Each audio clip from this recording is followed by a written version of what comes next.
एक बार भगवान शिव और माता पार्वती घूमते हुए काशी पहुंच गए।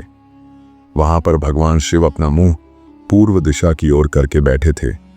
उसी समय पार्वती ने पीछे से आकर अपने हाथों से भगवान शिव की आंखों को बंद कर दिया। ऐसा करने पर उस पल के लिए पूरे संसार में अंधेरा छा गया।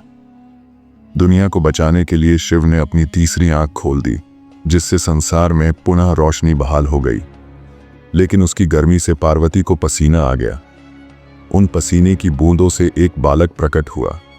उस बालक का मुंह बहुत बड़ा था और भयंकर था। उस बालक को देखकर माता पार्वती ने भगवान शिव से उसकी उत्पत्ति के बारे में पूछा। भगवान शिव ने पसीने से उत्पन्न होने के कारण उसे अपना पुत्र बताया। अंधकार में उत्पन्न होने की वजह से उसका नाम अंधका रखा गया।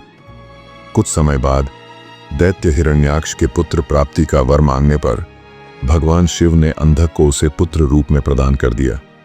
अंधक असुरों के बीच ही पला बढ़ा और आगे चलकर असुरों का राजा बना। अंधक ने तपस्या करके ब्रह्मा जी से वरदान मांग लिया था कि वो तभी मरे जब वह यौन लालसा से अपनी मां की ओर देखे। अंधक ने सोचा कि ऐसा कभी नहीं होगा क्योंकि उसकी कोई मां नहीं है। वरदान मिलने के बाद अंधक ने देवताओं को परास्त करके तीनों लोकों का राजा बन गया। फिर उसे लगा कि अब उसके पास सब कुछ है, इसीलिए उसे शादी कर लेनी चाहिए। उसने तय किया कि वो तीनों लोकों की सबसे सुंदर स्त्री से शादी करेगा। जब उसने पता किया तो उसे मालूम हुआ कि तीनों लोकों में पर्वतों की राजकुमारी पार्वती से सुंदर कोई नहीं है, जिन्होंने अपने पिता का वैभव त्याग कर शिव से शादी कर ली है। वो तुरंत पार्वती के पास गया और उनके सामने शादी का प्रस्ताव रखा। पार्वती के मना करने पर वह उन्हें जबरदस्ती ले जाने लगा तो पार्वती ने शिव का आह्वान किया। पार्वती के आह्वान पर शिव वहां उपस्थित हुए और उन्होंने अंधका को बताया कि तुम पार्वती के ही पुत्र हो। ऐसा कहकर उन्होंने अंधक का वध कर दिया। वामन पुराण में अंधक को शिव पार्वती का पुत्र बताया गया है, जिसका वध शिव करते हैं।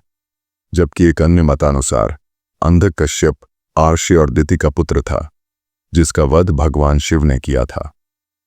अगर आपको ऐसी रहस्यमयी और धार्मिक कहानियां पसंद हैं तो जुड़े रहिए धार्मिक हॉरर एक्समैन चैनल के साथ, जहां आस्था मिलती है अद्भुत रहस्यों से।